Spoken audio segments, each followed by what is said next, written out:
Minority வாக்குகள் இருக்கு இல்லையா, அதாவது விஜய்க்கு போகும் என்று திமுக அஞ்சக்கூடிய கிறிஸ்டியன் முஸ்லீம் வாக்குகளை போக விடாமல் தடுப்பதற்கு இது பயன்படும் தான் இது திட்டமிட்டு பரப்பப்படுகிறது. உங்களுக்கு ஃபோட்டோ இருக்கு, இல்லை உங்களுக்கு ஏதோ டாக்குமெண்ட் கிடைச்சிருக்குதுன்னா நீங்கள் அதை பிரேக் பண்ணலாம். நம்ம பேசுகிறோம், ஆனால் அவங்க மறுத்தாங்க, ஆனால் இதுதான் உண்மை நிலைன்னு சொல்லலாம். இது ஒரு ஊடக தர்மம். ஆனால் தமிழ்நாட்டில் ஊடக தர்மம் என்பது அதர்மமாக எல்லாம் போயிட்டு இருக்கு. நேரடியாக இல்லை, இடைத்தரகர்கள் மூலமாக, ஒரு மிடில் மேன் மூலமாக ரெண்டு கட்சிக்கும் பொதுவான ஆட்கள் மாதிரி உட்காந்து பேசினாது உண்மை. அப்போ பேசும்போது அந்த பேச்சுவார்த்தை ஒரு ஸ்டேல்மேட்டுக்கு வந்து நின்றுச்சு, முட்டு சந்தில் நின்ன மாதிரி. இப்போ அதிகாரத்தை அவ்வளோ சீக்கிரம் விட்டுருவாங்களா?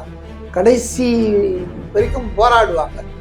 அவங்களுக்கு இன்னைக்கு ஆட்சி அதிகாரம், பணபலம், ஊடக பலம்லாம் இருக்கிறதால அவங்க அந்த செய்திகளை, பொய் செய்திகளை நல்லா பரப்ப விடுறாங்க. சீமான் கட்சியும் அங்கே களத்தில் சண்டையில் இருக்கும். ஒரு 4-5 தொகுதியில், மற்ற 229 தொகுதியில், இல்லை 200 தொகுதி, 250, 225 தொகுதியில் கம்ப்ளீட்டாக 3 அணி தான் மோதும். நாம் தமிழர்லாம் பிக்சர்லேயே இருக்க மாட்டாங்க. ஃபியர்ஸ் ஃபைட்டிங் இருக்குது, கடுமையான மோதல் 3 அணிகள் மத்தியில் இருக்குது. அதே போல் எந்த கட்சிக்கும் பெரும்பான்மை கிடைக்காத சூழல் கூட வரலாம். நான் சொல்கிறது ஒஸ்ட் கேஸ் சினரியோ.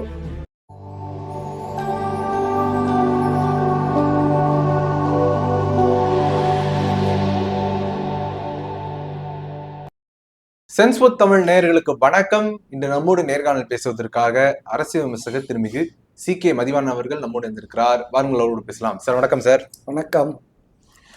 தமிழக வெற்றி கழகம் NDA கூட்டணியில இணைய போகுது அப்படிங்கிற சர்ச்சை பெரும்பாலும் நீடிச்சுது. இந்த சர்ச்சையை நீங்க எப்படி பாக்குறீங்க சார்? சர்ச்சை முடிஞ்சிடுச்சு, காலையில் விட முடிச்சுட்டாங்களே. ஊடகம் தான் இதை கிளப்பி விட்டுச்சு. ஊடகமே முடிச்சு இப்போ 234 தொகுதிகளில் தாவேக்கா தனித்து போட்டின்ற அளவுக்கு இப்போ நெரேட்டிவ் மாற்றிட்டாங்களே, செட் பண்ணிட்டாங்க.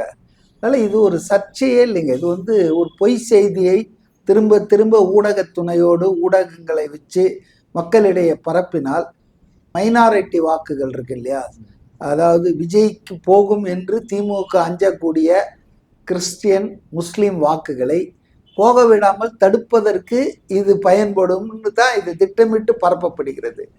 ஏன்னா ஒரு கட்சி இன்னொரு கட்சியோட அலையன்ஸ் போகுதுன்னா 2 கட்சிகள் சம்மந்தப்பட்டது, 2 கூட்டணி சம்மந்தப்பட்டது. 2 பேரும் மறுக்கிறாங்க. நாங்களாம் பேசவே இல்லைப்பா, நாங்கள் எதுவும் இல்லை, உங்களுக்கு யார்ப்பா செய்தி கொடுத்ததுன்னு அவங்க சொல்ல முடியுமா? சபரீசனுடைய பெண் நிறுவனம் தான் கொடுத்தது, நாங்கள் அதனால் போடுறோன்னு. இப்போது குறைந்தபட்ச நாகரிகம் கூட இல்லாமல் ஒரு செய்தியை வந்தால் அதை விசாரிக்கணும். அந்த கட்சிக்கிட்ட, சம்மந்தப்பட்ட கட்சிக்கிட்ட, என்ன சார் பேசுகிறீங்கன்றீங்களா, பேசுகிறீங்களா இல்லையா? அப்போ அவங்க மறுப்பே தெரிவிக்கிறாங்க. இவங்க அவங்கள விசாரிக்கவே இல்லை, வெரிஃபை பண்ணல செய்தியை. ஆனால் 2 கட்சியும் மறுக்குது. பழனிசாமியும் நாங்கள் அப்படிலாம் இல்லைன்றாரு, நயினார் நாகேந்திரனும் சொல்றாரு, செங்கோட்டையன் சொல்றாரு. ஆனா இருக்குன்னு யாருங்க உங்களுக்கு சொன்னது? இல்ல இல்லன்னு சொல்றதை விட அவங்க வந்து அந்த கேள்வியை வந்து கடந்துதானே போறாங்க. இல்லன்னு சொல்ல, அதாவது ஆதவர்ஜுனா ஒரு பக்கம் கடந்து போறாரு. எடப்பாடி பழனிசாமி அவர்கள் என்னங்க இதெல்லாம் ஒரு கேள்வியா அப்படின்ற மாதிரி கேட்டு இல்லைங்க. அதாவது வெக்ஸ் ஆயிட்டாங்க. இந்த கேள்வியை சும்மா கேட்டதால எத்தனை வாட்டி போய் கேள்விக்கு பதில் சொல்ல முடியும்? நான் என்ன சொல்றேன்னா, பேசிக்கா ஒரு ஊடகம்னா, ஒரு செய்தி உங்களுக்கு கிடைக்குதுன்னா அந்த சம்மந்தப்பட்ட கட்சி அல்லது அமைப்பு கிட்ட கேட்கணும், கன்ஃபார்ம் பண்ணணும். அது உண்மை என்று சொன்னால் ஒன்றா, அவங்க மறுத்துட்டாங்கன்னா அதை போடக்கூடாது இல்லையா? ஏன்னா அது அவங்க சம்மந்தப்பட்ட செய்தி. இப்போ உங்களுக்கு அது இல்லை, ஆதாரமான செய்தி இருக்கு, உங்களுக்கு ஃபோட்டோ இருக்கு, இல்லை உங்களுக்கு ஏதோ டாக்குமெண்ட் கிடைச்சிருக்குதுன்னா நீங்கள் அதை பிரேக் பண்ணலாம். நம்ம பேசுகிறோம், ஆனால் அவங்க மறுத்தாங்க, ஆனால் இதுதான் உண்மை நிலைன்னு சொல்லலாம். இது ஒரு ஊடக தர்மம். ஆனால் தமிழ்நாட்டில் ஊடக தர்மம் என்பது அதர்மமாக எல்லாம் போயிட்டு இருக்கு. இப்போ செந்தில் பாலாஜி இன்னைக்கு காலையிலேருந்து டெல்லியில் CBI விசாரணையில் இருக்காரு. இன்னைக்கு எத்தனை பேர் அதை பற்றி பேசுகிறாங்க? எத்தனை கார்டு சன் நியூஸ் போட்டது? இதே விஜய் 15ஆம் தேதி இருந்தாரு, என்னெல்லாம் 7 மணி நேரம் விசாரணை, உட்கார வைத்து முட்டிகால் போட சொல்ல, அவ்வளோதான். இவங்களே பக்கத்துல இருந்து பார்த்த மாதிரி. இன்னைக்கு செந்தில் பாலாஜி போனதும் தெரியல, அங்க என்ன நடக்குதுன்னு தெரியல. அப்ப அங்க இருக்கிற அரசியல் வட்டாரங்கள் வந்து ஒரு விஷயம் பேசுறாங்களா, அதாவது தமிழக வெற்றி கழகம் கிட்ட வந்து அதிமுக கூட்டணிக்காக பேரம் பேசினதாக சொல்றாங்களே. தமிழக வெற்றி கழகம் தமிழக வெற்றி கழகம் வந்து அதிமுகவோட கூட்டணி சேரணுங்கிறதுக்காக பேரம் பேசப்பட்டதாக சொல்றாங்க அரசியல் வட்டாரங்கள். எப்போ செய்திகள் வந்தது? அதாவதுங்க, கட்சி துவங்கிய அந்த 2-3 வருஷத்துக்கு முன்னால அப்போ வந்து அதிமுக தனியாக இருந்தது. அதாவது பாஜகவோடு ஒட்டும் இல்லை உறவும் இல்லைன்னு பார்லிமெண்ட் எலெக்ஷனுக்கு முன்னால முறிச்சுக்கிட்ட அதிமுக பார்லிமெண்ட் எலெக்ஷன்லேயே தனித்து தான் போட்டி போட்டது 2024. அப்பா பாஜகவோட உறவை முறித்து கொண்டு தனித்து அதிமுக இருந்தபோது 2 கட்சியும் பேசந்து உண்மை. அதிமுகவும் தாவேகாவும் நேரடியாக இந்த இடைத்தரகர்கள் மூலமாக, ஒரு மிடில் மேன் மூலமா 2 கட்சிக்கும் பொதுவான ஆட்கள் மாதிரி உட்காந்து பேசினது உண்மை. அப்ப பேசும்போது அந்த பேச்சுவார்த்தை ஒரு ஸ்டேல்மேட்டுக்கு வந்து நின்றுச்சு, முட்டு சந்தில் நின்ன மாதிரி. ஏன்னு சொன்னா, இது போல வந்து யார் முதலமைச்சர் என்பதுல ஒரு சிக்கல் வந்தது. அதிமுகவை பொறுத்தவரை அது நியாயமா தான், அது வந்து ஏற்கனவே ஆட்சியில இருந்த கட்சி, எதிர்கட்சி தலைவராக இப்ப இருக்காரு. அது மட்டும் இல்லாம ஒரு 4.5 வருஷம் சீஃப் மினிஸ்டராகவும் இருந்தவர். அதனால அவர் அந்த பதவியை வேறு யாருக்கும் விட்டு கொடுக்க தயங்குவதில் நியாயம் இருக்கு, அது தப்பு கிடையாது. நானா இருந்தாலும் நீங்களா இருந்தாலும் நேத்தான் கட்சி ஆரம்பிச்சிருக்கிற, ப்ரூவே பண்ணல நீ எவ்வளோன்னு. அப்படி இருக்கும்போது நீ முதலமைச்சர்னு கேட்டா கொடுக்க முடியுமா? அதெல்லாம் ஒத்துக்க முடியாதுன்னு சொல்லிட்டு. ஆனா அதே எடப்பாடி பழனிசாமி அவர்கள் தான் பிரச்சார கூட்டத்துல பேசும்போது, இல்ல நான் முடிச்சிடுறேன்னு, நான் சொல்றது பல வருடங்கள் இந்த கட்சி தொடங்கும் போது நடந்தது, நான் முடிச்சிடுறேன். அதை அடுத்த கேள்வி கேளுங்க. அப்போ அடுத்த பாட்டில் எனக்கு எதுல வந்ததுன்னா, எத்தனை சீட்டு கொடுப்பீங்க? அப்போ 20, 25 இல்லை, எங்களுக்கு 117 சீட்டு வேணும். 234 இருக்குதுன்னா 110 சரிபாதி சீட்டு வேணும். அதெல்லாம் சாத்தியம் இல்லைங்க, உங்க ஸ்ட்ரென்த் எவ்வளோன்னு நீங்க ப்ரூவ் பண்ணல, அதனால நீங்க வந்து கேட்குற சீட்டை கொடுக்க முடியாது. ஸோ சீட்டு எண்ணிக்கை முடிவு செய்வதிலும் முதலமைச்சர் பதவியை விட்டு கொடுப்பதிலும் ஒரு கட்டத்தில் எந்த அளவுக்கு விஜய் கட்சியில் இருக்கிறவங்க பேசியிருக்காங்கன்னா, சரிங்க 2.5 வருஷம் வச்சுக்கலாம், அப்படி அதுக்கும் ஒத்துக்கல அதிமுக. அப்போ இதனால அந்த பேச்சு வந்து ஃப்ரூட்ஃபுல்லாக முடியாமல் முறிஞ்சு போச்சு. அந்த முறிஞ்சதுனால இவர் என்ன பண்ணிட்டாருன்னா, எடப்பாடி டக்குன்னு பொறுமை காக்காமல் நிதானமாக இருக்காமல் கொஞ்ச நாள் விட்டு பிடிப்போம். ஏன்னா 1 வருஷத்துக்கு 2 வருஷத்துக்கு முன்னால் நடந்த செய்தி நான் சொல்றது, 24 தேர்தல் போது சொல்றது இது. அப்போ அவர் வந்து பொறுமை காக்காமல் அவசரப்பட்டு இவரே போய் மாட்டிக்கிட்டார். அமித்ஷாவை சந்திச்சு பாஜக அதிமுக தேசிய ஜனநாயக கூட்டணியில் இணைஞ்சு அது வந்து உடன்பாடு போட்டாங்க. ஸோ அதுக்கப்புறம் வந்து there is no point or chance for ADMK and TVK பேச்சுவார்த்தை நடக்கவும் இல்லை. அது மாதிரி அது நடந்தது, அது பல வருடங்களுக்கு முன்பு, அது முறிஞ்சு போச்சு. அதுக்கப்புறம் எதுவும் நடக்கவே இல்லை. இப்போ இது வந்து இதான் பெண் நிறுவனம் இருக்கு இல்லையா, சபரிசந்து, அதுதான் ஊடகங்களை கண்ட்ரோல் பண்ணுது. அந்த ஊடகத்தில் பரப்புற பொய் செய்தி தான் இது. இதில் வந்து உண்மை எல்லளவும் இல்லை, சம்மந்தப்பட்ட எல்லாரும் சொல்லிட்டாங்க. இன்னைக்கு காலையில் பிரேக்கிங் நியூஸ் புதிய தலைமுறை தினத்தந்தி எல்லாம் போட்டாங்க, தனித்து போட்டி. இப்போ என்ன நெரேட்டிவ் செட் பண்ணுறாங்கன்னா, அது முடிஞ்சு போச்சு இல்லையா, இந்த வேதாளம் முருங்கை மரத்தில் ஏறுற மாதிரி அது பாட்டுன்னு வந்துனே இருக்கும் தேர்தல் முடிகிற வரையில். இப்போ என்ன சொல்கிறாங்கன்னா, விஜய் தனித்து போட்டியா தனித்து விடப்பட்டாரா, இந்த நெரேட்டிவ் ஸ்டார்ட் பண்ணிட்டாங்க. அதனால் வந்துங்க அது சொல்லிகிட்டே தாங்க இருப்பாங்க. திமுக வந்துங்க old experienced political party. So அவங்க நிச்சயமாக அதிகாரத்தை அவ்வளோ சீக்கிரம் விட்டுருவாங்களா? கடைசி வரைக்கும் போராடுவாங்க. அவங்களுக்கு இன்னைக்கு ஆட்சி அதிகாரம், பணபலம், ஊடக பலம்லாம் இருக்கிறதால அவங்க அந்த செய்திகளை, பொய் செய்திகளை நல்லா பரப்ப விடுறாங்க. இப்போ ஒரு 75 வருஷம் பாரம்பரியமிக்க ஒரு கட்சி வந்து நேத்து தொடங்கின ஒரு சின்ன கட்சியை பார்த்து இவ்வளவு தூரம் ரியாக்ட் பண்ணணுங்கிற அவசியம் அவங்களுக்கே வரப்போகுது சார்? நியாயமான கேள்வி, இதுக்கு நேர்மையான பதிலை நான் சொல்றேன். இப்போ ஒரு 9 வருஷமா ஒரு கூட்டணியை வச்சிருக்காங்க, ஸ்ட்ராங்கா வச்சிருக்காங்க. அது ஒரு கண்டினியூன்ஸில் இருக்குது. ஒரு 3 தேர்தல், 2 நாடாளுமன்ற தேர்தல், ஒரு சட்டமன்ற தேர்தலாம் பண்ணி இந்த ஸ்டாலின் வந்து அது நல்லா வச்சிருக்காரு கட்டுக்கோப்பா. இது நேற்று வந்த கட்சி தான் நீங்கள் சொன்ன மாதிரி. இன்னும் it is yet to prove its worth. எலெக்ஷனில் அதுக்கு எவ்வளோ பர்சன்டேஜ் எல்லாம் சர்வேக்கல்ல தான் இருக்குது, ரைட்டுங்களா? ஆனால் நீங்கள் பாருங்கள், ஒருத்தன் 2 பேர் இருக்கிற கட்சியெல்லாம் கூட வாங்கி இந்த ஹோல்சேல் பர்ச்சேஸ் பண்ணுவாங்க தெரியுங்களா? அந்த மாதிரி பிரேமலதா, கமலஹாசன், அப்புறம் வந்து புலிப்படை பேர் என்ன, கருணாஸ், ஓபிஎஸ் எல்லாரையும் வலிச்சு போடுறாங்க. ஏன் வலிச்சு போடுறாங்க? ஆல்ரெடி ஸ்ட்ராங்கா இருக்கீங்க. அவங்க தானே சேர்றாங்க. இல்ல அதாங்க ஏன் சேர்த்துக்கிறீங்க? இப்ப பிரச்சனையே வந்துடுச்சு. அதனால சேரணும் வரவங்க எப்படி சேர்க்காம இருக்க முடியும்? ஒரு கட்சி ஏங்க சேரணும்னு வர்றவங்க சீட்டு கேட்பாங்கல்ல. இப்போ பிரேமலதா சும்மா வரல, வந்த உடனே அவங்க தம்பிக்கு எல்கே சுதீஷ்க்கு ஒரு எம்பியை வாங்கிட்டாங்களா? இப்போ 10 சீட்டாவது எம்எல்ஏ சீட் வேணும்ன்றாங்களா? இப்போ என்ன ஆச்சு? ஏற்கனவே உங்க கூட இருந்த திமுகவில் இருக்கிற சிபிஐ, சிபிஎம், விசிகே, எம்டிஎம்கே, இந்த மறுமலர்ச்சி திமுக, விடுதலை சிறுத்தைகள், இடதுசாரி கம்யூனிஸ்ட், வலதுசாரி கம்யூனிஸ்ட், ஆக இந்த கட்சிகளுக்கெல்லாம் சீட்டை குறைச்சிங்கன்றாங்க. ஏன் அவ்வளோ ரிஸ்க் எடுக்கணும்? காங்கிரஸ் ஒரு பெரிய சண்டை மல்லு கட்டி, இல்லைன்னா நாங்கள் வெளியே போயிடுவோம், தாவேக்கா இருக்குதுன்னு பயமுறுத்தி பேரம் பேசி ஒரு எக்ஸ்ட்ரா ஒரு 3 சீட்டை வாங்கினது மட்டும் இல்லை, ஒரு ராஜ்யசபா சீட்டும் போனஸாக வாங்கிட்டாங்க. ஸோ இன்னைக்கு வந்து இவ்வளோ பெரிய அணியை கட்டிகிட்டு இருக்கிற 75 வருஷ கட்சி ஏன் இப்படி படாத பாடுபடுது, அல்லாடுது?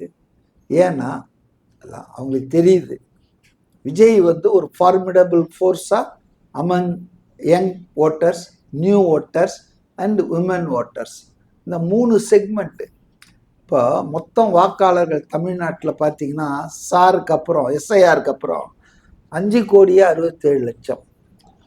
இதில் ஆண் வாக்காளர்கள் 2,72,00,000, 77, 2,77,00,000. பெண் வாக்காளர்கள் 2,89,00,000. அப்படின்னா என்ன? தமிழ்நாட்டில் ஆண்களை விட பெண்கள் 12 லட்சம் கூடுதலாக வாக்காளர்களாக இருக்கிறார்கள்.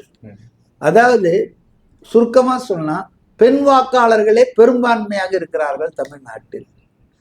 அப்ப இந்த பெண் வாக்காளர்கள் பெரும்பாலும் இருக்கிற இந்த மாநிலத்தில் பெண்கள் பொதுவாக நம்ம தாவேக்காவுக்கு ஆதரவா இருக்கிறாங்கன்னா இது வந்து ஆளும் கட்சி அச்சப்படுத்தாதா?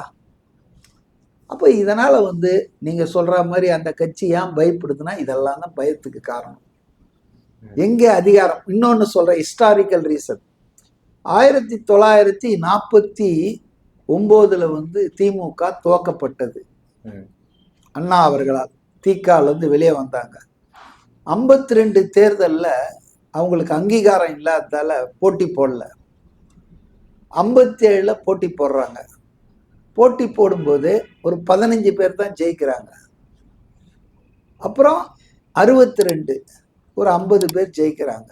எதிர்கட்சி தான் அப்போ, காங்கிரஸ் தான் ஆளுங்கட்சி. 67 காங்கிரஸை வீழ்த்திடுறாங்க. இதே மாதிரி கூட்டணி, கம்யூனிஸ்டுகள், ராஜாஜி, இப்படி எல்லாரையும் கதம்ப கூட்டணின்னு வச்சுங்களேன், ஜெயிச்சு வந்துடுறாங்க. 67 அண்ணா முதலமைச்சர் ஆகிறாரு. 69 அவர் மறைந்துடுறாரு நோய்வாய்ப்பட்டு. ஸோ அப்போ வந்து கருணாநிதி முதலமைச்சர் ஆகிறார். 67 ஆட்சி அமைச்ச திமுக அடுத்த தேர்தல் எப்போ சந்திக்கணும்? 72, 5 வருஷத்துக்கு ஒரு வாட்டி தானே சட்டமன்ற தேர்தல். ஆனால் அந்த அரசாங்கம் நினைச்சா முன்கூட்டியே நடத்தலாம், பின்தள்ளி நடத்த முடியாது. 5 வருஷத்துக்கு ஒரு நாள் கூட இங்கே பின்தள்ள முடியாது. ஆனால் நீங்கள் முன்தள்ளி நடத்தலாம், மத்திய அந்த கேபினெட் முடிவு பண்ணிச்சுன்னா.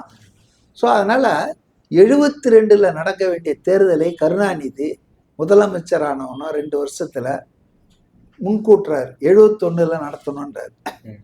அந்த தேர்தலில் மட்டும்தான் திமுக பதவியிலிருந்து மீண்டும் தேர்ந்தெடுக்கப்பட்டது தமிழ்நாட்டில். அப்போ எம்ஜிஆர் இருக்கிறாரு, திமுக 2ஆ உடையில, எந்த பிரச்சனையும் இல்லை. 2 வருஷம்தான் கருணாநிதி முதல்வராக இருந்திருக்கார். அதுக்கப்புறம் 71 அப்புறம் நடந்த 2020 தேர்தல் வரைக்கும் திமுக எந்த நாளும் ஒரு முறை ஆட்சிக்கு வந்ததுன்னா 5 வருஷம் ஆனவங்க காலரை பிடிச்சி ஜனங்கத்துக்கு வெளியே போட்டுருவாங்க. நீ கலர் டிவி கொடுத்தாலும் சரி, 15 கட்சி கூட்டணி கட்டினாலும் சரி, எதுவாக இருந்தாலும் நோ ரீஎலெக்ஷன். திமுகவின் சாபக்கேடு இது இன்னைய வரைக்கும் 60 வருஷம். ஆனால் அண்ணா திமுகவில் பார்த்தீங்கன்னா மக்கள் எம்ஜிஆரை 3 வாட்டி தேர்ந்தெடுக்கிறாங்க, ஜெயலலிதாவை 2 வாட்டி தேர்ந்தெடுக்கிறாங்க. கருணாநிதி இவங்க எல்லாரை விட பெரிய ஆள் தானே. அவரை ஒரு முறை கூட தேர்ந்தெடுக்கல. இப்போ இந்த பயமும் அவங்களுக்கு இருக்குது. ஏன்னா 2021 ஜெயிச்சிட்டோம். அப்ப சட்டப்படி, நியாயப்படி, வழக்கப்படி 26ல நம்ம தோத்துருவோம். இதனா திமுகவின் வரலாறு. அதனால திமுகவினர் ஏன் வந்து பயப்படுறாங்கன்னு நீங்க சொன்னீங்கல்ல, வரலாற்று காரணங்கள் இருக்கு. இன்னைக்கு இருக்கக்கூடிய மைனாரிட்டி, தலித் இந்த ஆட்களுடைய காரணம். விஜய் ஒரு ஃபேமஸ் பாப்புலர் சினி ஆக்டர். எல்லாரும் வந்து துட்டு கொடுத்து தான் ஆளை கூட்டுறாங்க. இவருக்கு தன்னெழுச்சி ஆளுங்க லட்சக்கணக்கில் கூடுறாங்க. அதனால இதெல்லாம் அவங்க பயப்படுறதுக்கான காரணங்கள். இல்ல, நீங்க வரலாற்று சம்பவத்தை கோட் பண்றதுனால நான் கேட்கிறேன். 1991 கலைஞர் கருணாநிதி அவர்கள் ஆட்சி வந்ததுக்கான காரணம் அப்படிங்கிறது வந்து ராஜீவ்காந்தியினுடைய கொலை தாக்கம் தானே தவிர வேற எந்த தாக்கமும் கிடையாது. காரணங்கள் காரியங்களே சொல்ல, மறுபடியும் அது ஆட்சிக்கு வந்து அது ஒரு சாபக்கேடு மாதிரி இருக்குது. சவுத் ஆப்பிரிக்கன் கிரிக்கெட் டீம் இருக்க, ஃபைனல் வரைக்கும் வருவான், ஃபைனல்ல தோத்துருவானுங்க. நான் அது மாதிரி ஒரு சாபக்கேடு இருக்குன்னு தான் சொன்னேன், ஒரு கர்ஸ். நான் வந்து காரணத்தை இது இந்த தேர்தலில் ஏன் தோத்தாங்க, அந்த தேர்தலில் ஏன் தோத்தாங்கன்னா சொல்ல. There is a curse on DMK that it cannot get re-elected during the last 60 years. அதான் நம்ம பாயிண்ட். அதனால பயப்படுறாங்க. இந்த இது வந்து சாபம் நம்மளுக்கு இந்த வருஷம் வந்துருமா? நீங்க என்ன கேட்டீங்க, அவ்வளோ பெரிய கட்சி ஏன் சார் பயப்படுதுன்னு. அவ்வளோ பெரிய கட்சி தான் முக்குளத்தோர் புலிப்படை ஆளை கூப்பிட்டு வந்து ஒரு சீட்டை கொடுத்து உதயசீரில் நில்லுங்க. அதனால எல்லா கட்சியும் அதிகாரத்தை வந்து இழப்பதற்கு தயங்குவாங்க. இன்னைக்கு அவங்களுக்கு ரியல் த்ரெட் இருக்கிறத அவங்க ஃபீல் பண்றாங்க. அதனால எல்லா விதமான சாகசங்களையும் பண்றாங்க. அதுல ஒண்ணுதான் என்டிஏ போயிடுவார் விஜய்ன்ற சாகசம். இப்போ இந்த தேர்தலை பொறுத்த வரைக்கும் யார் வெல்வார், யார் வீழ்வார் அப்படின்னு நினைக்கிறீங்க? அதை இப்போ ஒன்றும் சொல்ல முடியாதுங்க, யாரையும் இப்போ சொல்ல முடியாது. ஏன்னா 234 தொகுதியில ஒரு 4-5 தொகுதியில தான் 4 முனை போட்டி இருக்கும். பிராக்டிக்கலா நடைமுறையில சீமான் கட்சியும் அங்க களத்துல சண்டையில இருக்கும். ஒரு 4-5 தொகுதியில. மற்ற 229 தொகுதியில இல்ல 200 தொகுதி, 250, 225 தொகுதியில கம்ப்ளீட்டா 3 அணி தான் மோதும். நாம் தமிழர்லாம் பிக்சர்லயே இருக்க மாட்டாங்க. அப்போ இந்த 3 அணி மோதும் போது சண்டை கடுமையா நடக்கும். ஆட்சியில இழந்த அதிமுக, பாஜக ஆட்சிக்கு வந்துடணும்னு துடிக்கிறாங்க. ஆட்சியில இருக்கிற திமுக அந்த 60 வருஷ சாபத்தை ஒழிச்சு நம்ம திரும்ப எலெக்ட் ஆயிடணும்னு நினைக்கிறாங்க. தன்னுடைய வருமானம், தொழில், பணம் எல்லாத்தையும் விட்டுட்டு மக்களுக்கு சேவை பண்றான்னு வந்திருக்க விஜய் நம்ம ஆட்சியை கைப்பற்றணும் அப்படின்னு நினைக்கிறாரு. அப்போ 3 பேரும் ஃபியர்ஸா ஃபைட் பண்றாங்க. 3 பேருக்கும் களத்துல ஆதரவுகள் இருக்கு. அது ஒன்றா வேரி ஆகலாம். இவருக்கு 30 இருக்கலாம், அவருக்கு 32, இவருக்கு 28. இப்படி ரொம்ப, அதாவது இந்த கேப் வந்து ரொம்ப நேரோவா இருக்கு. அதனால தான் நான் என்ன கன்சிடர் பண்றேன்னா, யார் ஜெயிச்சாலும் யார் தோத்தாலும் மார்ஜின் வந்து ரொம்ப நேரோவா இருக்கும். இப்போ போன முறை அதிமுக 2 வருஷம் ஆன்டி இன்கம்பன்சி, ஜெயலலிதா இல்லை. அதிமுகவில் ஏகப்பட்ட கோஷ்டிகள், சண்டைகள். எடப்பாடியை முதலமைச்சர் வேட்பாளர் நான் ஏற்றுக்க மாட்டேன்னு ஓபிஎஸ் கலாட்டா பண்ணுறாரு. டிடிவி தனியாக போய் அம்மா முன்னேற்ற கழகம். இவ்வளோ அக்கப்போர் நடக்கும்போது 10 வருஷம் கழிச்சு டி நகரில், சென்னையில் சத்யநாராயணான்னு ஏடிஎம்கே கேண்டிடேட் ஒரு 137 ஓட்டில் தான் தோத்துட்டார். வெற்றி வாய்ப்பு இழந்தார். அப்போவே இந்த கதினா இப்பெல்லாம் என்ன ஆகும்னு தெரியாது. 50 ஓட்டு 15 ஓட்டுலலாம் வெற்றி தோல்வி தெரியும். அதனால தான் திமுக வந்து இப்போ என்ன பண்ணுறாங்கன்னு சொன்னால், கம்ப்ளீட்டாக வந்து பிடிச்சி போடுறாங்க. அவங்ககிட்ட 50 ஓட்டு இருக்கா, அந்த ஊரில் 100 ஓட்டு இருக்கா, எழுத்துணும் ஒரு எம்எல்ஏ ஆக்கு கொடுத்துரு, இல்லை பைசா கொடு. அதனால் இன்னைக்கு வந்து ஃபியர்ஸ் பேட்டில் நடக்குதுங்க. நீங்கள் சொல்கிற மாதிரி யார் வாழ்வார்கள் யார் வீழ்வார்கள்லாம் இப்போ சொல்ல முடியாதுங்க. எப்போ சொல்லலாம்னா, எலெக்ஷனுக்கு ஒரு 2-3 நாளைக்கு முன்னால் களம் வந்து தயாராகிடும். இந்த அன்டிசைடட், எட் டு டிசைட், கருத்து இல்லைன்னு சொல்கிறாங்கல்ல ஒரு 10-20 அவங்க எல்லாம் கூட முடிவு பண்ணிடுவாங்க. எப்படி முடிவு பண்ணுவாங்கன்னா, தேர்தல் பிரச்சாரம், வேட்பாளர் தேர்வு, அப்புறம் தேர்தல் அறிக்கையில் என்னென்ன சொல்கிறாங்க. யானையை கொடுப்போன்னு ஒருத்தர் சொல்லுவார், ஒருத்தர் பூனையை கொண்டு வந்து கொடுப்பேன்னுவாரு.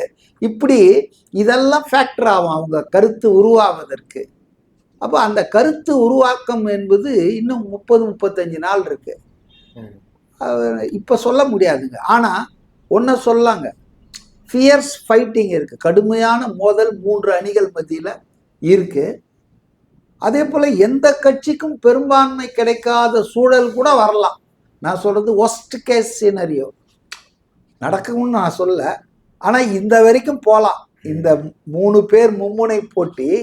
ஏன்னா இவ்வளோ நாளாக 2 முனை போட்டி தான் நடக்கும். தமிழ்நாட்டில் பார்த்தீங்கன்னா 2 பேர் தான், திமுக அணி அதிமுக அணி, நீயா நானா, 2 பேர் மாறி மாறி ஆட்சி பண்ணுவாங்க. ஆனால் முதல் முறையாக விஜயகாந்த் வந்தப்போ கூட மும்முனை போட்டி இருந்தது. ஆனால் இன்றைக்கு விஜய்க்கு வந்திருக்கக்கூடிய இந்த அமோக ஆதரவு இருக்கு பாருங்க, அது மாதிரி முன்பு கட்சி துவங்கிய யாருக்குமே கிடைச்சதில்லை. ஸோ அதனால் மும்முனை போட்டி இருப்பதால் ஒரு தொங்கு சட்டமன்றம் அமைவதற்கான வாய்ப்பையும் நாம் நிராகரிக்க முடியாது. இதுதான் இன்னைக்கு இருக்கிற நிலைமை. நாளைக்கு மாறலாம், நாளை மறுநாள் தேறலாம்.